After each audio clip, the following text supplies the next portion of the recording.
എൻ്റെ പേര് രേഖ. ഞാൻ കോഴിക്കോട് ജില്ലയിൽ തിരുവമ്പാടി എന്ന സ്ഥലത്ത് നിന്ന് വരുന്നു. ഞാൻ ആദ്യമായി ഉടമ്പടി എടുത്തത് 2023 ജനുവരി 28-നാണ്. ഈ ഒരു കൃപാസനത്തെ പറ്റിയും ഉടമ്പടിയെ പറ്റിയും അതിൻ്റെ പ്രേക്ഷിത പ്രവർത്തനങ്ങളെ പറ്റിയും ഞാൻ അറിഞ്ഞത് എൻ്റെ ഭർത്താവിൻ്റെ ചേച്ചിയിൽ നിന്നാണ്. ചേച്ചിയാണ് ആദ്യമായി ഇവിടെ വന്ന് 2022 ഡിസംബർ 12-ാം തീയതി ഇവിടുന്ന് ഉടമ്പടി എടുത്ത് വന്നത്. അന്ന് മുതലാണ് ഞങ്ങൾ കാര്യം സത്യത്തിൽ പറഞ്ഞു കഴിഞ്ഞാൽ ഈ കൃപാസനത്തെ പറ്റി ഞങ്ങളെ വീട്ടിൽ ഇങ്ങനെ ഒരു കാര്യമുണ്ട്, ഇങ്ങനെ ഒരു മാതാവുണ്ട്, ഇത്രയും അനുഗ്രഹങ്ങൾ വാരി ചൊരിയുന്ന ഒരു മാതാവിനെ പറ്റി കൂടുതൽ നല്ല ആദ്യമായി ഞങ്ങൾ അറിഞ്ഞത് അന്നാണ്. ചേച്ചി എല്ലാ കാര്യങ്ങളും ഇവിടെ ഈ ഒരു കൃപാസനത്തിൽ നടക്കുന്ന എല്ലാ കാര്യങ്ങളും വീട്ടിൽ വന്ന് എല്ലാ ദിവസവും എന്ന പോലെ വീട്ടിലെല്ലാവരോടും പറയാറുണ്ട്. കാരണം അത്രയും ഇഷ്ടത്തോടു കൂടിയാണ് ചേച്ചി ഇവിടെ വന്ന് ഉടമ്പടി എടുത്തത്, അത് വീട്ടിൽ വന്ന് പറയാറുള്ളതും. പക്ഷേ ആ സമയത്ത് ഞാനത് കേൾക്കാറുണ്ട്, നമ്മളുടെ അൺകോൺഷ്യസ് മൈൻഡിൽ അതുണ്ട്. പക്ഷേ കോൺഷ്യസ് ആയിട്ട് ഞാനതൊന്നും ശ്രദ്ധിച്ചിരുന്നില്ല. ഉടമ്പടി എന്നുള്ള വാക്ക് കേട്ടിട്ടുണ്ട്, പ്രേക്ഷിത പ്രവർത്തനങ്ങൾ എന്ന് കേട്ടിട്ടുണ്ട്, പക്ഷേ അതെന്താണ് എന്നുള്ള കാര്യങ്ങളൊന്നും ഞാൻ കൂടുതലായിട്ട് ചേച്ചിയോട് ചോദിച്ചതോ അന്വേഷിച്ചതോ ഒന്നുമില്ല. കാരണം ഞാൻ ആ സമയത്ത് ഭയങ്കരമായിട്ടുള്ളൊരു ടെൻഷനിലായിരുന്നു. എൻ്റെ 3 വർഷമായിട്ട് ഭയങ്കരമായിട്ടുള്ളൊരു വിഷമത്തിലായിരുന്നു.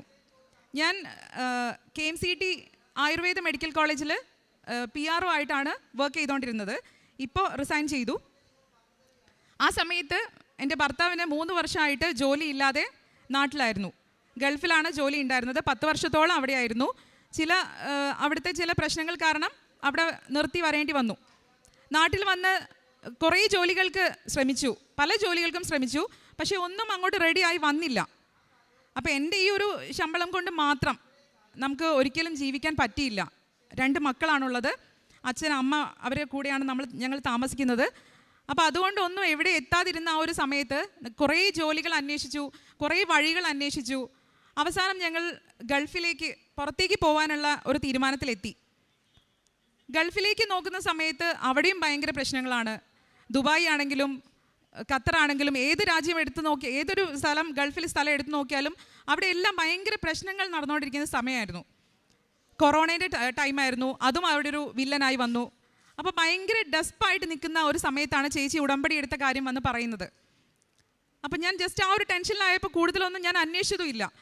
പക്ഷേ ഒരു ദിവസം ഉടമ്പടി എടുത്ത് 2 മാസം കഴിഞ്ഞപ്പോൾ ചേച്ചി മെഴുകുതിരി കഴിഞ്ഞു പോയി, അത് വാങ്ങിക്കാൻ വേണ്ടിയിട്ട് ഞങ്ങൾ പോവുകയാണ്, നാളെ എറണാകുളത്ത് പോവുകയാണ്, ഇവിടെ കൃപാസനത്തിലേക്ക് വരുന്നുണ്ട് എന്ന് പറഞ്ഞ് ഞങ്ങളുടെ അടുത്തേക്ക് വന്നു. ചേച്ചിക്ക് വരേണ്ട ഒരു ആവശ്യമില്ല, പക്ഷെ അത് പറയാനായിട്ട് മാത്രം ഞങ്ങളെ വീട്ടിലേക്ക് വന്നു. ആ വന്ന ഒരു സെക്കൻഡിൽ അത് എന്നോട് പറഞ്ഞ് കഴിയുന്നതിൻ്റെ മുന്നേ ഞാൻ അങ്ങോട്ട് ചോദിച്ചു, ചേച്ചി ഞങ്ങൾ കൂടെ ഒന്ന് വരട്ടെ, കാരണം ഇങ്ങനൊരു മാതാവ് ഞങ്ങളെ സഹായിക്കുമെന്ന് എനിക്ക് മനസ്സിൽ എന്തോ ഒരു ഉൾവിളി തോന്നിയ ആ ഒരു സെക്കൻഡ് കൊണ്ടാണ് ഞാൻ ചോദിച്ചത് ചേച്ചിയോട്, ഞങ്ങളും കൂടെ വന്നോട്ടെ. അപ്പോൾ തന്നെ ചേച്ചിക്ക് ആകെ അത്ഭുതമായി. കാരണം അവർ കാരണം ഒരാൾ കൂടെ ഈ ഒരു കൃപാസനത്തിലേക്ക് വരിക, അമ്മയുടെ അനുഗ്രഹം കിട്ടുക എന്നുള്ളത് ഏറ്റവും വലിയൊരു കാര്യമായിട്ട് തന്നെയാണ് എനിക്ക് തോന്നിയിട്ടുള്ളത്. കാരണം ഞാൻ അമ്മയിൽ വിശ്വസിക്കുന്ന ഒരാളാണ്. കാരണം ഞാൻ പഠിച്ചതെല്ലാം ക്രിസ്ത്യൻ കോളേജുകളിലാണ്. അവിടെ എല്ലാം ഈ മാതാവും ഈ കൊന്തയെല്ലാം ഞാൻ ഇട്ട് നടക്കുമായിരുന്നു കോളേജ് പഠിക്കുന്ന സമയത്ത്. അത്രയും എനിക്ക് ഇഷ്ടമായിരുന്നു. അപ്പോൾ ആ ഒരു സെക്കൻഡ് കൊണ്ട് ഞാൻ ആ ചോദിച്ച ചോദ്യത്തിൽ അടുത്ത ദിവസം ഞങ്ങൾ ബസ് ടിക്കറ്റ് എടുത്ത് ഞങ്ങൾ ഇങ്ങോട്ട് വന്നു. ഇവിടെ വന്നാൽ ഉറപ്പായും ഞങ്ങൾക്കൊരു വഴി കിട്ടും എന്ന് എനിക്ക് 100% ഉറപ്പുള്ളതുകൊണ്ട് മാത്രമാണ് ഞാൻ ഇറങ്ങി തിരിച്ചത്. അങ്ങനെ ഇവിടെ വന്നു, ഉടമ്പടി എടുത്തു. എന്താണ് ഉടമ്പടി എന്നുള്ള കാര്യങ്ങളെല്ലാം ചേച്ചി വരുന്ന വഴിയെ എനിക്ക് എല്ലാം പറഞ്ഞു തന്നിരുന്നു. എന്താണ് ഉടമ്പടി, പ്രേക്ഷിത പ്രവർത്തനങ്ങൾ എന്തെല്ലാമാണ്. ഞങ്ങൾ ഹിന്ദു മതത്തിൽപ്പെട്ട ആളുകളാണ്, അതുകൊണ്ട് ഈ പ്രാർത്ഥനകൾ കൂടുതലായിട്ടൊന്നും അറിയില്ല. അപ്പോൾ എന്തൊക്കെയാണ് പ്രാർത്ഥിക്കേണ്ടത് എന്നുള്ള കാര്യങ്ങളെല്ലാം ചോദിച്ച് മനസ്സിലാക്കി ഇവിടെ വന്നു കഴിഞ്ഞപ്പോൾ ബാക്കിയുള്ള കാര്യങ്ങളെല്ലാം ഞങ്ങൾക്ക് ക്ലാസ് വഴി കിട്ടി. ഉടമ്പടി എടുക്കുന്ന സമയത്ത് ക്ലാസ്സിലൂടെ എല്ലാ കാര്യങ്ങളും ഞങ്ങൾക്ക് വിശദമായിട്ട് കിട്ടി. അത് കഴിഞ്ഞ് ഞാൻ ഇവിടുന്ന് പോകുന്ന സമയത്ത് ഞാൻ ഇവിടെ മാതാവിനോട് പറഞ്ഞു പോയതാണ്, ഞാൻ ഈ വിചാരിക്കുന്ന കാര്യങ്ങൾ ഒരു നിയോഗം മാത്രമല്ല, കാരണം പല കാര്യങ്ങളും ഉണ്ട്, വിഷമങ്ങളും ഉണ്ട്, മനസ്സിൽ നടക്കാത്ത പല കാര്യങ്ങളും ഉണ്ട്. അപ്പോൾ അത് ഏതെങ്കിലും 1-2 എനിക്ക് സാധിച്ച് കിട്ടുകയാണെങ്കിൽ ഞാൻ ഇവിടെ വന്ന് ഈ മാതാവിൻ്റെ മുമ്പിൽ വെച്ച് ഞാൻ ഈ സാക്ഷ്യം ഞാൻ പറയും എന്നുള്ള ഉറച്ച വിശ്വാസത്തിലാണ് ഞാൻ ഇവിടുന്ന് ഇറങ്ങിപ്പോയത്. ഞാൻ ഉടമ്പടി എടുത്തിട്ട് 5 മാസം ആവുന്നതേ ഉള്ളൂ. അപ്പോൾ ഇത്രയും പെട്ടെന്ന് എനിക്ക് ഞാൻ വെച്ച നിയോഗത്തിൽ 4 കാര്യങ്ങൾ എനിക്ക് ശരിയായി വന്നത്. അത് ഒരിക്കലും അധിക പേർക്കും കിട്ടിയിട്ടുണ്ടാവില്ല എന്ന് തന്നെ ഞാൻ വിശ്വസിക്കുന്നു. കാരണം അത്രയും ഞാൻ ആ ഒരു പ്രേക്ഷിത പ്രവർത്തനം ചെയ്യണം, പ്രാർത്ഥിക്കണം, അങ്ങനെ കുറേ കാര്യങ്ങളുണ്ട്. കാരുണ്യ പ്രവർത്തനങ്ങൾ ചെയ്യണം, ഇങ്ങനെയുള്ള കുറേ ഉടമ്പടികളുടെ പുറകിൽ കുറേ കാര്യങ്ങളുണ്ട്. അതിലെല്ലാം ഞാൻ മുഴുവനായിട്ടൊന്നും ചെയ്തിരുന്നില്ല തുടക്കത്തിൽ. കാരണം തുടക്കമാണ്. അപ്പോൾ ഇങ്ങനത്തെ കാര്യങ്ങളിലെല്ലാം കൂടുതൽ ഞാൻ അതുമായിട്ട് അങ്ങോട്ട് പൊരുത്തപ്പെട്ടില്ല. പ്രാർത്ഥിക്കും, പക്ഷെ ചില ദിവസം വിട്ടുപോകുന്ന ദിവസം ഞാൻ അടുത്ത ദിവസം ശരിയാക്കാമെന്ന് വിചാരിക്കും. ചിലപ്പോൾ അടുത്ത ദിവസം ഞാൻ കറക്റ്റ് പ്രാർത്ഥിക്കും. പക്ഷെ അധികം ഫസ്റ്റത്തെ ഉടമ്പടി ആ 3 മാസക്കാലം കുറച്ച് പകുതി ഒരു 3/4 ഭാഗം ഞാൻ ശരിക്കും ചെയ്തു, പക്ഷെ 1/4 ഭാഗം ഞാൻ വിട്ടു. അറിഞ്ഞുകൊണ്ട് ഒരിക്കലും വിട്ടതല്ല, അതങ്ങനെ വിട്ടുപോയി, ആ ഒരു തിരക്കിനിടയിൽ വിട്ടുപോയി. പക്ഷെ ഞാൻ കാരുണ്യ പ്രവർത്തനങ്ങൾ ചെയ്തിരുന്നു. ഞാൻ അടുത്ത സമയം തന്നെ പാലിയേറ്റീവിൽ പോയി ജോയിൻ ചെയ്തു. തൊട്ടടുത്തുള്ള പാലിയേറ്റീവ് ഉണ്ട് വീടിൻ്റെ അടുത്ത്, അവിടെ പോയി ജോയിൻ ചെയ്തു. അവിടെ കഷ്ടതകൾ അനുഭവിക്കുന്ന എത്രയോ അധികം ആളുകളുണ്ട്. ആ പാലിയേറ്റീവിൽ വർക്ക് ചെയ്യുന്നവരെ തന്നെ നമ്മൾ കൈ കൂപ്പി തൊഴണം. കാരണം അവരാണ് അവരുടെ ദൈവങ്ങൾ. ആ രോഗികളെ ദൈവങ്ങളാണ് അവർ. അത്രയും സ്നേഹത്തോടെയും വാത്സല്യത്തോടെയുമാണ് അവർ നോക്കുന്നത്, അതും ഒരു പൈസ കൂടെ വാങ്ങാതെ. അപ്പോൾ അവരുടെ കൂടെ വർക്ക് ചെയ്യുന്നതിലൂടെ മനസ്സിന് ഭയങ്കരമായിട്ട് എന്തോ ഒരു സന്തോഷം വന്നു. മനസ്സറിഞ്ഞു തന്നെയാണ് എല്ലാ പ്രേക്ഷിത പ്രവർത്തനങ്ങളും ചെയ്തത്. ആ പത്രം കൊടുക്കൽ വരെ, തുടക്കത്തിൽ പത്രം കൊടുത്തത് നമ്മൾ അയ്യോ എങ്ങനെയെങ്കിലും ഈ പത്രം എങ്ങനെയാ ഇപ്പം തീരുക എന്നുള്ളതൊക്കെ മനസ്സിലുണ്ടായിരുന്നു, അതെല്ലാം മനസ്സിലുണ്ടായിരുന്നു. പക്ഷേ അടുത്ത ദിവസം പേപ്പർ കൊടുക്കാൻ, അടുത്ത പ്രാവശ്യം പേപ്പർ വാങ്ങിച്ച് കൊടുക്കാൻ തുടങ്ങിയപ്പോൾ അത് മനസ്സറിഞ്ഞാണ് കൊടുത്തത്. ഞങ്ങൾ മെഡിക്കൽ കോളേജിൽ പേഷ്യൻസിൻ്റെ അടുത്ത് പോയിട്ടാണ് ഞങ്ങൾ പേപ്പർ കൊടുത്തത്. കാരണം അവരെങ്കിലും ആ ഒരു സാക്ഷ്യങ്ങൾ, നമ്മുടെ ആ പേപ്പറിൽ കൊടുത്തിട്ടുള്ള സാക്ഷ്യങ്ങൾ, ആ കിടക്കുന്ന രോഗികൾ, മരിക്കാൻ കിടക്കുന്ന എത്രയോ രോഗികളുണ്ടാവും. മെഡിക്കൽ കോളേജാണ്, അത്യാഹിത വിഭാഗത്തിൽപ്പെട്ട ആളുകളുടെ അടുത്തേക്കാണ് ഞങ്ങൾ പോയിരിക്കുന്നത്. അവിടെ പുറത്തിരിക്കുന്ന വെയിറ്റ് ചെയ്യുന്നവരുടെ അടുത്തേക്കാണ് പോയത്. ഈ ഒരു സാക്ഷ്യങ്ങൾ വായിക്കുമ്പോൾ പകുതി ആളുകൾക്കെങ്കിലും എന്തായാലും ഒരു ആശ്വാസം ഉണ്ടാവുമെന്ന് ഉറപ്പാണ്. അങ്ങനെ പലരും ഞങ്ങളോട് തിരിച്ച് ചോദിച്ചു, ഇത് എവിടെയാണ് സ്ഥലം, എന്താണ് കാര്യങ്ങൾ എന്ന് തിരിച്ച് ഒരു 5-6 പേരെങ്കിലും ഞങ്ങളോട് ചോദിച്ചിട്ടുണ്ട്. ഞങ്ങൾ അത് ഡീറ്റെയിൽഡ് ആയിട്ട് പറഞ്ഞും കൊടുത്തു. അതിന് ഞങ്ങൾക്ക് വലിയൊരു സന്തോഷം, അത്രയെങ്കിലും ഞങ്ങൾക്ക് ചെയ്യാൻ പറ്റിയല്ലോ എന്നുള്ളൊരു സന്തോഷം. അപ്പോൾ ആ ജോലി കിട്ടാത്ത ആ ഒരു സമയത്തായിരുന്നു ചേച്ചീൻ്റെ വഴി ഞാനിവിടെ എത്തിയത്. അതിനുശേഷം ഞാൻ ഒരു 3 വർഷം മുമ്പേ കാനഡയിലേക്ക് പോകാൻ വേണ്ടി നോക്കി, ഈ ജോലി ഇല്ലാത്ത ഈ ഒരു സമയത്ത്. പക്ഷേ കാനഡ, UK, ഓസ്ട്രേലിയ എന്നൊക്കെ പറയുന്നത് എൻ്റെ ഭാഗത്ത് നോക്കുന്ന സമയത്ത് എനിക്ക് ഒരിക്കലും എത്തിപ്പെടാൻ പറ്റാത്തതാണ്. കാരണം ഫിനാൻഷ്യലി ഞാൻ പേഴ്സണലി, ഹസ്ബൻഡിൻ്റെ ഫീൽഡല്ല, ഞാൻ പേഴ്സണലി ഫിനാൻഷ്യലി അവിടേക്കൊന്നും എത്തിപ്പെടാൻ ഒരു ചാൻസും ഇല്ല. എഡ്യൂക്കേഷൻ കൊണ്ട് മാത്രം മുന്നിൽ നിൽക്കുന്നവരാണ്. പക്ഷേ ഫിനാൻഷ്യലി ഞാൻ അത്ര പോരായിരുന്നു. പക്ഷേ ഹസ്ബൻഡിൻ്റെ വീട്ടുകാർ ഫിനാൻഷ്യലി ഓക്കെയാണ്. അപ്പോൾ ആ വഴി ഞാൻ അന്വേഷിച്ച് പോയി, നല്ലൊരു ഏജൻസി അന്വേഷിച്ച് പോയ സമയത്ത് എനിക്കിപ്പോഴും 100% ഞാൻ വിശ്വസിക്കുന്നു മാതാവാണ് ആ ഒരു ഏജൻസീനെ എൻ്റെ മുമ്പിലേക്ക് എത്തിച്ചത്. അതിപ്പോഴും ഞാൻ വിശ്വസിക്കുകയാണ്. കാരണം എൻ്റെ ആ ഒരു തിരഞ്ഞെടുക്കലിലാണ് ഇപ്പം ഞങ്ങൾ ടിക്കറ്റ് വരെ എടുത്ത് ഞങ്ങൾ ഈ മാസം പോകാനിരിക്കുന്നത്. ഇപ്പം പലരും ചതിക്കപ്പെടുന്ന സമയമാണ്. UK-ലേക്കാണെങ്കിലും കാനഡയിലേക്കാണെങ്കിലും ഒക്കെ പോകുമ്പോൾ ചതിക്കപ്പെടുന്ന സമയമാണിപ്പോൾ. അപ്പോൾ അങ്ങനെ ഞങ്ങൾക്കൊരു നല്ലൊരു ഏജൻസീനെ കിട്ടി. അതിൻ്റെ പുറകെ ഞങ്ങൾ പോയി. കുറേ പ്രശ്നങ്ങൾ, കുറേ പ്രോബ്ലംസ് അതിൻ്റെ ഇടയ്ക്ക് വന്നിരുന്നു. പക്ഷേ അതെല്ലാം, ഓരോ പ്രോബ്ലംസ് വരുമ്പോഴും മാതാവിനെ ഈ ഒരു ഉടമ്പടിയുടെ ഈ ഒരു കാശുരൂപം പിടിച്ച് പ്രാർത്ഥിക്കും. മാതാവേ ഞങ്ങൾക്കൊരു വഴി കാണിച്ചു തരണേ എന്നുള്ളൊരു ആ ഒരു പ്രാർത്ഥന, മനസ്സുരുകിയിട്ടുള്ളൊരു പ്രാർത്ഥനയുണ്ട്. ആ ഒരു പ്രാർത്ഥനയിൽ ആ തടസ്സങ്ങളെല്ലാം നീക്കി. കുറേ പേർക്ക് വിസ റിജക്ഷൻ വരുന്ന സമയമാണ്, കുറേ പ്രശ്നങ്ങളാണ് UK, കാനഡ എല്ലാ സ്ഥലങ്ങളിലേക്കും. പക്ഷെ ഞാൻ തിരഞ്ഞെടുത്ത വഴിയല്ല എനിക്ക് അമ്മ തന്നിരിക്കുന്നത്. ഞാൻ കാനഡ തിരഞ്ഞു പോയി, പക്ഷെ അതിലും വലിയ UK ആണ് എനിക്ക് സെലക്ട് ചെയ്ത് തന്നിരിക്കുന്നത്. ഞാൻ ഒരിക്കലും എൻ്റെ ജീവിതത്തിൽ നടക്കില്ല എന്ന് 100% ഞാൻ വിചാരിച്ചൊരു കാര്യമാണ് ഇപ്പം എനിക്ക് മാതാവ് സാധിച്ചു തന്നിരിക്കുന്നത്. അതിൽ ഞാൻ സന്തോഷം എന്ന് പറഞ്ഞാൽ എനിക്ക് അതിൻ്റെ അപ്പുറത്തേക്ക് എനിക്ക് പറയാനില്ല. അതിൽ കൂടുതൽ എനിക്ക് മാതാവിൻ്റെ രൂപത്തിൽ സത്യത്തിൽ വന്നു കഴിഞ്ഞത് എൻ്റെ ഹസ്ബൻഡിൻ്റെ ചേച്ചിയാണ്. അവരില്ലായിരുന്നെങ്കിൽ, അവരിവിടെ ഉടമ്പടി എടുത്തില്ലായിരുന്നെങ്കിൽ ഞാനിവിടെ എത്തില്ല. എൻ്റെ ഈ ഒരു ആഗ്രഹമൊന്നും ഒരിക്കലും സാധിക്കില്ല, ഈ ഒരു വഴി തെളിഞ്ഞ് എനിക്ക് കിട്ടുകയില്ല. അപ്പോൾ അവർക്കും കൂടെ ഒരു ചാൻസ് ആയിട്ട്, അവർക്കും കൂടെ ഞങ്ങളുടെ കൂടെ, ഞങ്ങൾ 2 പേരും ഒരുമിച്ചാണ് പോകുന്നത്. UK-ലേക്കാണ് പോകുന്നത്. എല്ലാ പേപ്പറുകളും എല്ലാം റെഡിയായി. ഇന്നലെ ഞങ്ങളുടെ വിസ വന്നു. പക്ഷേ ഞങ്ങൾ ഒറ്റയ്ക്കല്ല പോകുന്നത്, അതും വലിയൊരു കാര്യമാണ്. ഞങ്ങൾ ഫാമിലി ആയിട്ടാണ് പോകുന്നത്. അത് വളരെയധികം സന്തോഷമുള്ളൊരു കാര്യമാണ്. ഒറ്റയ്ക്ക് പോകുന്നതിനേക്കാളും കൂടുതൽ മക്കളുണ്ട്, ഹസ്ബൻഡ് ഉണ്ട്, അവരെല്ലാം ഇവിടെ വിട്ടു പോകാമെന്ന് പറഞ്ഞാൽ വളരെ സങ്കടകരമായ ഒരു കാര്യമാണ്. അപ്പോൾ ഫാമിലി വിസയാണ് ഞങ്ങൾക്ക് കിട്ടിയിരിക്കുന്നത്. അപ്പം ഞങ്ങളുടെ 2 പേരുടെ വിസ വന്നു, ഹസ്ബൻഡും മക്കളുടെയും വന്നില്ല. അപ്പോൾ അതൊരു ടെൻഷൻ ഉണ്ടായിരുന്നു. ഇന്നലെ ഇങ്ങോട്ട് വരുന്ന സമയത്ത് ഞാൻ എല്ലാവരുടെ വിസയും വന്നിട്ടാണല്ലോ ഞാൻ ഇവിടെ വന്ന് സാക്ഷ്യം പറയാമെന്ന് വിചാരിച്ചത്. പക്ഷേ എനിക്ക് പറ്റില്ലേ, എന്താ ഇപ്പം ചെയ്യാമെന്ന് വിചാരിച്ച ആ ഒരു ചെറിയൊരു വിഷമത്തിലാണ് ഞാൻ ഇങ്ങോട്ട് വന്നത്.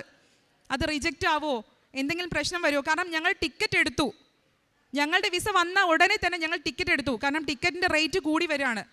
അപ്പോൾ എല്ലാം വിറ്റ് പെറുക്കിയിട്ടാണ് ഞങ്ങൾ ഇവിടുന്ന് പോകുന്നത്. കാറും സ്ഥലം എല്ലാം പണയം വെച്ച് കാറ് വിറ്റു, ഗോൾഡ് വിറ്റു, എല്ലാം വിറ്റ് പെറുക്കിയിട്ടാണ് ഞങ്ങൾ ഇവിടുന്ന് പോകുന്നത്. അങ്ങനെ പോയി രക്ഷപ്പെടാൻ മാതാവ് അനുഗ്രഹിക്കുന്ന ഉറപ്പുള്ളതുകൊണ്ട്. അപ്പോൾ ഇനി ഈ വിസേൻ്റെ കാര്യത്തിൽ എന്തെങ്കിലും റിജക്ഷൻ വരുമോ എന്നുള്ള ഭയങ്കര ടെൻഷനായിരുന്നു. 20-ാം തീയതിക്കാണ് ഞങ്ങൾ ടിക്കറ്റ് എടുത്തത്. അതിന് മുന്നേ ഞങ്ങൾക്ക് വിസ കിട്ടണം. വിസ കിട്ടാതെ ഒരിക്കലും ടിക്കറ്റ് എടുക്കരുതെന്ന് അവർ പറഞ്ഞിരുന്നു. പക്ഷേ ഞങ്ങൾ ഈ ടിക്കറ്റിൻ്റെ റേറ്റിൻ്റെ കാര്യത്തിൽ പ്രശ്നമായതുകൊണ്ട് ടിക്കറ്റ് എടുത്തു പോയി. ഇങ്ങോട്ട് ഇന്നലെ വൈകിട്ട് വരുന്നതിൻ്റെ ഒരു 10 മിനിറ്റ് മുന്നേ, വീട്ടിൽ നിന്ന് ഇറങ്ങിയിട്ടില്ല, ആ വീട്ടിൽ നിന്ന് ഇറങ്ങുന്നതിൻ്റെ 10 മിനിറ്റ് മുന്നെയാണ് ഞങ്ങൾക്ക് കോള് വന്നത്, ഇവരുടെ വിസ എറണാകുളത്ത് നിന്ന് കോഴിക്കോടേക്ക് ഡിസ്പാച്ച് ആയിട്ടുണ്ട് എന്ന് പറഞ്ഞിട്ട്. അതിലും വലിയ സന്തോഷം വേറെ പറയാനൊന്നും ഇല്ല. കാരണം എല്ലാവരുടെയും വിസയും വന്നു. ഓൾറെഡി ഞങ്ങൾ ടിക്കറ്റ് എടുത്തു കഴിഞ്ഞു, എല്ലാവരുടെ വിസയും വന്നു. എനിക്കിവിടെ വന്ന് ഈ ഒരു സാക്ഷ്യം പറയാനും പറ്റി. അപ്പോൾ വിശ്വസിക്കുന്നവർക്ക്, മാതാവിനെ സ്നേഹിക്കുന്നവർക്ക് ഒരിക്കലും മാതാവ് കൈവിടില്ല. പക്ഷെ അത് ജെനുവിൻ ആയിട്ടുള്ള സ്നേഹമായിരിക്കണം. ഒരിക്കലും നമ്മളൊരു കടമ ചെയ്യുന്ന പോലെ ഒരിക്കലും നമ്മൾ ചെയ്യരുത്.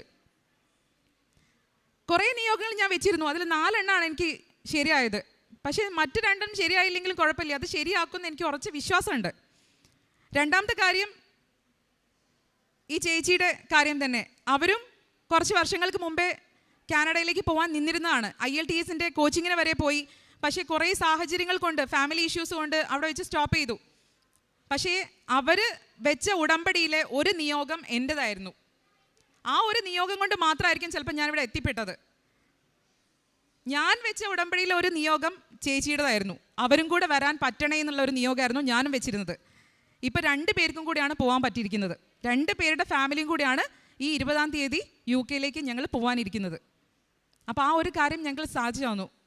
അതും വലിയൊരു സന്തോഷം. പിന്നെ ഹസ്ബൻഡിൻ്റെ കാര്യത്തിൽ, ജോലീൻ്റെ കാര്യത്തിൽ ഹസ്ബൻഡും വരുന്നുണ്ട്. അവർക്കും അവിടെ ഡിപ്പെൻഡൻറ്റ് വിസയാണ്, അതുകൊണ്ട് അവർക്കും അവിടെ ഒരു ജോലി കിട്ടും. അപ്പോൾ എന്നും ഈ ഒരു ഉടമ്പടി പുതുക്കിയതിന് ശേഷം എന്നും ഞാൻ 5:30 തന്നെ എണീക്കാൻ ശ്രമിക്കും. മിക്കവാറും 5:30 തന്നെ എണീക്കാൻ ശ്രമിക്കും. എൻ്റെ വീട്ടിൽ റേഞ്ച് ഇല്ല, അതുകൊണ്ട് ഓൺലൈനായിട്ടൊന്നും കേൾക്കാനും ധ്യാനങ്ങളൊന്നും കേൾക്കാൻ കഴിയില്ല. അപ്പോൾ പുറത്ത് പോകുന്ന സമയത്ത് മാത്രമേ ഡൗൺലോഡ് ചെയ്ത് കേൾക്കാൻ കഴിയുള്ളൂ. എന്നാലും ധ്യാനങ്ങൾ മിക്കവാറും ഒറ്റ ധ്യാനം ഞാൻ ഇതുവരെ മുടക്കിയിട്ടില്ല. ഈ 2ാമത്തെ ഉടമ്പടി പുതുക്കിയതിന് ശേഷം അത് ഞാൻ ലേറ്റായിട്ടാണെങ്കിലും കാണാറുണ്ട്.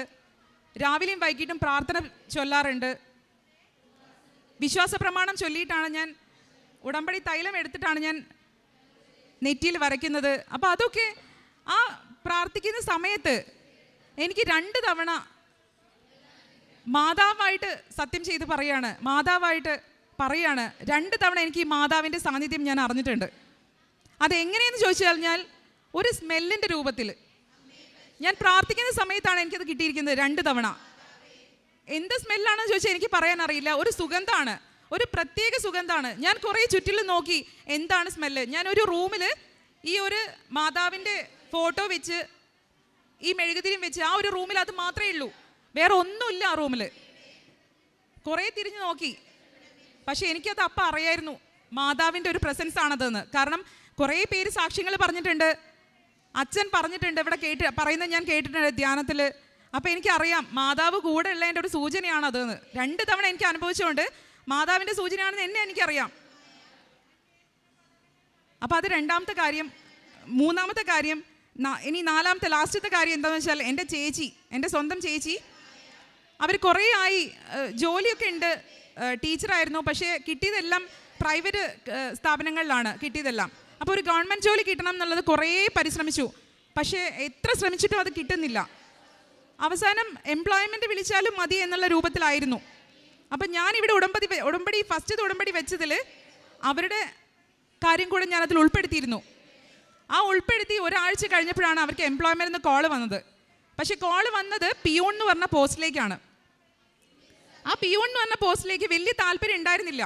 കാരണം പിയൂൺ എന്ന് പറഞ്ഞ പോസ്റ്റ് അവർ കുറച്ച് ക്വാളിഫൈഡ് ആയിട്ടുള്ള ആളാണ്. അപ്പോൾ പിയൂൺ എന്ന് പറഞ്ഞ പോസ്റ്റ് എത്രത്തോളം ജോലിയാണ് നിങ്ങൾക്ക് എല്ലാവർക്കും അറിയാം. അപ്പോൾ എന്നാൽ കൂടെ അച്ഛൻ്റെ നിർബന്ധപ്രകാരം പോയി അവരവിടെ ജോയിൻ ചെയ്തു. ജോയിൻ ചെയ്യൽ ഇൻ്റർവ്യൂ അറ്റൻഡ് ചെയ്തു. ഇൻ്റർവ്യൂ അറ്റൻഡ് ചെയ്ത് കഴിഞ്ഞ് പുറത്തേക്ക് ഇറങ്ങിയപ്പോൾ അവിടെ ഉള്ള ഒരു സ്റ്റാഫ് അവരെ വേറെ റൂമിലേക്ക് കൂട്ടിക്കൊണ്ടുപോയി ചോദിച്ചു, നിങ്ങൾ ഇവിടെ ജോയിൻ ചെയ്യുന്നുണ്ടോ? അപ്പോൾ അവർ പറഞ്ഞു, എന്നെ സെലക്ട് ചെയ്യുകയാണെങ്കിൽ ഞാൻ എന്തായാലും ജോയിൻ ചെയ്യും. അങ്ങനെയാണെങ്കിൽ നിങ്ങൾ പിയൂൺ പോസ്റ്റ് വേണ്ട, നിങ്ങൾക്ക് ഒരു അറ്റൻഡർ പോസ്റ്റ് ഇവിടെ വേക്കൻ്റ് ആയിട്ട് കിടക്കുന്നുണ്ട്, നിങ്ങൾക്കത് തരാം. അങ്ങനെ ഒരിക്കലും ഒരു സ്ഥാപനവും, മെഡിക്കൽ കോളേജാണ്, കാലിക്കറ്റ് മെഡിക്കൽ കോളേജ് എന്നാണ് ഈ പറയുന്നത്, ഒരിക്കലും എംപ്ലോയ്മെൻറ്റ് കൊടുത്തിട്ടുള്ള ഇങ്ങനൊരു പോസ്റ്റ് വേറൊരു പോസ്റ്റ് ആക്കിയിട്ട് കൊടുക്കില്ല. അത് എങ്ങനെ അവിടെ ഒരു ട്വിസ്റ്റ് നടന്നു എന്ന് എനിക്കറിയില്ല. അപ്പോഴാണ് എന്നോട് ചോദിച്ചത്, നീ കൃപാസനത്തിൽ പോയപ്പോൾ എന്നെ പറ്റി എന്തെങ്കിലും പ്രാർത്ഥിച്ചിരുന്നോ? ഞാൻ പറഞ്ഞു, അതെ, നിൻ്റെ ജോലിക്കാര്യം ഞാൻ അവിടെ നിയോഗം വെച്ചിട്ടുണ്ട്, ഞാൻ പ്രാർത്ഥിക്കാറുമുണ്ട്. അവർക്ക് അതിലേറെ സന്തോഷം വേറെ ഇല്ല. ഇവിടെ വരാൻ കുറേ വിചാരിച്ചു, പക്ഷേ ഇവിടേക്ക് എത്തിപ്പെടുന്നില്ല. എന്നാൽ കൂടെ എൻ്റെ നിയോഗത്തിൽ എൻ്റെ ചേച്ചി കൂടെ ഉണ്ട്. അപ്പോൾ ഈ ഒരു അനുഭവം ഒരിക്കലും മറക്കാൻ പറ്റാത്ത അനുഭവമാണ്. ഇനി അങ്ങോട്ടും ഇതേപോലെ തന്നെയായിരിക്കും. മാതാവിന് എൻ്റെ കാര്യം സാധിച്ചു, അതോട് ഞാൻ ഇവിടെ നിർത്താണെന്ന് ഒരിക്കലും ഞാൻ വിചാരിക്കില്ല. ഇനി അങ്ങോട്ടും ഇതിൽ കൂടുതലേ ചെയ്യുള്ളൂ. കാരണം കാര്യം സാധിക്കാൻ വേണ്ടി മാത്രമല്ല, കുറേ മാതാവിനെ, അമ്മേനെ വിശ്വസിച്ച് ഇവിടെ വന്നവരുണ്ട്. എത്രയോ ദൂരത്തുനിന്ന് വരെ മാതാവിനെ വിശ്വസിച്ച് ഇവിടെ വന്നവരുണ്ട്. ആ വന്നവർക്കെല്ലാം എല്ലാം സാധിക്കണം. അവർ കുറേ വിഷമത്തിലുള്ള പലരും ഉണ്ട്. എല്ലാവർക്കും എല്ലാം സാധിക്കണം എന്ന് മാത്രമേ മനസ്സിൽ പ്രാർത്ഥനയുള്ളൂ. അപ്പോൾ ഇത്രയും അനുഗ്രഹം ഞങ്ങൾക്ക് ചൊരിഞ്ഞു തന്ന മാതാവിന് 1000 നന്ദി മാത്രമേ എനിക്ക് പറയാനുള്ളൂ. കാരണം ഇത്രയും കാലം ഞങ്ങളുടെ കൂടെ തന്നെ ഉണ്ടായിരുന്നു. അത് നമുക്കത് ഫീൽ ചെയ്യും. ഉറപ്പായിട്ട് നമ്മൾ മനസ്സുകൊണ്ടാണ് അമ്മേനെ സ്നേഹിക്കുന്നതെങ്കിൽ ഉറപ്പായിട്ട് നമുക്കത് ഫീൽ ചെയ്യും. ഒരിക്കലും നമ്മൾ അവിശ്വസിക്കില്ല. അമ്മേനെ അവിശ്വസിക്കാൻ നമുക്ക് കഴിയില്ല. ഞാനൊരു ഹിന്ദു ആണ് ഇത് പറയുമ്പോൾ. അത് വിചാരിച്ച് എനിക്ക് ഹിന്ദു മതത്തിൽ എനിക്ക് വിശ്വാസമില്ല എന്നല്ല, ഞാൻ ഹിന്ദു മതത്തിൽ വിശ്വസിക്കുന്നവളാണ്. മുസ്ലിം മതത്തിൽ എനിക്ക് ഇഷ്ടമാണ്. കാരണം ഇവിടെ എല്ലാവരും ഉണ്ട്. ഇവിടെ ഈ ഒരു അമ്മയുടെ മുമ്പിൽ അമ്മ എല്ലാവർക്കും ഉള്ളതാണ്. അമ്മേൻ്റെ മുന്നിൽ ജാതി, മതം അങ്ങനെയുള്ള ഒരു കാര്യം പോലും ഇല്ല. അതിന് തെളിവാണ് ഇവിടെ എല്ലാ മതത്തിൽപ്പെട്ടവരും ഇവിടെ ഇരിക്കുന്നത്. അതുകൊണ്ട് ഇത്രയും അനുഗ്രഹങ്ങൾ ഞങ്ങൾക്ക് തന്നിട്ടുള്ളത്. കാരണം ഞങ്ങൾ വീണ് പോവും. അച്ഛൻ്റെ ഒരു സാക്ഷ്യം ഞാനിപ്പോൾ അടുത്ത് കേട്ടതേ ഉള്ളൂ. അതിൽ പറഞ്ഞിട്ടുണ്ട്, നീ വീഴാൻ പോകുന്ന സമയത്ത് എൻ്റെ ആത്മാവ് നിന്നിൽ വരും, നീ ജീവിക്കും. അതാണ് എൻ്റെ ജീവിതത്തിൽ സംഭവിച്ചിട്ടുള്ളത്. അങ്ങനെ ജീവിച്ച് വന്നതാണ് ഞാൻ. വീണ് പോയ സ്ഥലത്ത് നിന്ന് എണീറ്റ് വന്നതാണ്. അമ്മ എണീപ്പിച്ചതാണ് എന്ന് തന്നെയാണ് ഞാൻ വിചാരിക്കുന്നത്, ഇനി വിചാരിക്കും ചെയ്യാൻ പോകുന്നത്. അതുകൊണ്ട് പരിശുദ്ധ അമ്മയ്ക്ക് നന്ദി പറഞ്ഞുകൊണ്ട് ഞാൻ നിർത്തുന്നു.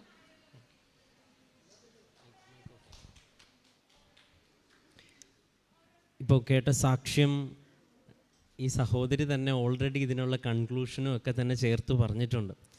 അതിന് ഒരു കൺക്ലൂഷൻ്റെ ആവശ്യമില്ല. കാരണം ഇതിനെ ക്ലോസ് ആയിട്ട് സാക്ഷ്യങ്ങൾ കേൾക്കുകയും പ്രത്യേകിച്ച് ഉടമ്പടി ധ്യാനങ്ങൾ കൂടുകയും ഈ പറയുന്ന കാര്യങ്ങളിലൊക്കെ കഴിവിൻ്റെ പരമാവധി വിശ്വസ്തയോടുകൂടെ നിലനിൽക്കുന്നവർക്ക് ഉറപ്പായിട്ടും ഇതിൻ്റെ ഒരു അനുഭവം ഉണ്ടാകും എന്നുള്ള കാര്യം അച്ഛൻ എപ്പോഴും ആരാധനയിലെന്നല്ല, എല്ലാ ദിവസവും അച്ഛൻ സംസാരിക്കുമ്പോഴും പറയാറുള്ളതാണ്. അതിൻ്റെ ഉറപ്പ് തരുന്ന മറ്റൊരു സാക്ഷ്യം കൂടിയാണ് അവസാനം ഈ മകൾ പറഞ്ഞു നിർത്തുന്നതും അച്ഛൻ പറയാറുള്ളത്. ഈ ഉടമ്പടിയിൽ ഈ ജാതി മതത്തിനപ്പുറം നിങ്ങൾ വിശ്വസ്തയോടുകൂടി ദൈവസ്നേഹത്തെ പ്രതി ചെയ്യാൻ തയ്യാറാണെങ്കിൽ ഇവിടെ ആർക്കും വരാം, പ്രാർത്ഥിക്കാം, അമ്മ കൂടെ ഉണ്ടാകും എന്നുള്ള വലിയൊരു പാഠം. ഇത് പലപ്പോഴും ഉടമ്പടിയിൽ 2-3 വർഷം ജീവിക്കുന്നവർക്ക് പോലും ഈ ഒരു ബോധ്യം ലഭിക്കാറില്ല. പലപ്പോഴും അത് പരിശുദ്ധ അമ്മയുടെ ആ വലിയൊരു ബോധ്യം ഈ മകൾക്ക് ലഭിച്ചു. അതിനേക്കാളുപരി അമ്മ കൂടെയുണ്ടെന്ന അനുഭവങ്ങളിലൂടെ തന്നെ ഈ പ്രാർത്ഥനയുടെ സമയത്തുണ്ടായ സുഗന്ധത്തിൻ്റെ അഭിഷേകം എന്നൊക്കെ പറയുന്നത് ഒരു വ്യക്തിയല്ല, പല വ്യക്തികളായിട്ട് ഇവിടെ പലപ്പോഴായിട്ട് സാക്ഷ്യത്തിൽ പറയാറുള്ള. ഇപ്പം നമുക്കിങ്ങനെ അമ്മ കൂടെയുണ്ട്, ഇനി മുൻപോട്ടുള്ള ജീവിതത്തിലൊക്കെയും തടസ്സങ്ങളൊക്കെ വരുമ്പോഴും പരിശുദ്ധ അമ്മ കൂടെയുണ്ടെന്നുള്ളൊരു വലിയൊരു വിശ്വാസത്തിൻ്റെ ആഴപ്പെടലും പറഞ്ഞു. അപ്പോൾ ഈ പറയുന്ന ഒരു കാര്യം ഇത് ചെയ്യുമ്പോഴൊന്നും ഒരുപാട് ഭാരപ്പെട്ടല്ല ചെയ്തിരുന്നുള്ള, ആദ്യം കൊടുത്തപ്പോഴുള്ളൊരിതല്ല, പിന്നീട് സന്തോഷത്തോടെ രക്ഷപ്പെടുന്നവരൊക്കെ രക്ഷപ്പെടട്ടെ, പ്രാർത്ഥനയിലേക്ക് കടന്നവരൊക്കെ പ്രാർത്ഥനയിൽ കടന്നു വരട്ടെ എന്നുള്ള ബോധ്യത്തോടു കൂടി മറ്റുള്ളവരെ സഹായിക്കാനും മറ്റുള്ളവരിലേക്ക് പ്രേക്ഷിത പ്രവർത്തനത്തിലൂടെ അമ്മ മാതാവിനെക്കുറിച്ചും ഈശോനെക്കുറിച്ചും പറയാനും ഇറങ്ങിത്തിരിക്കുമ്പം സ്വാഭാവികമായിട്ടും അവരുടെ ജീവിതത്തിൽ അടയാളങ്ങളിലൂടെ ദൈവം സംസാരിക്കും.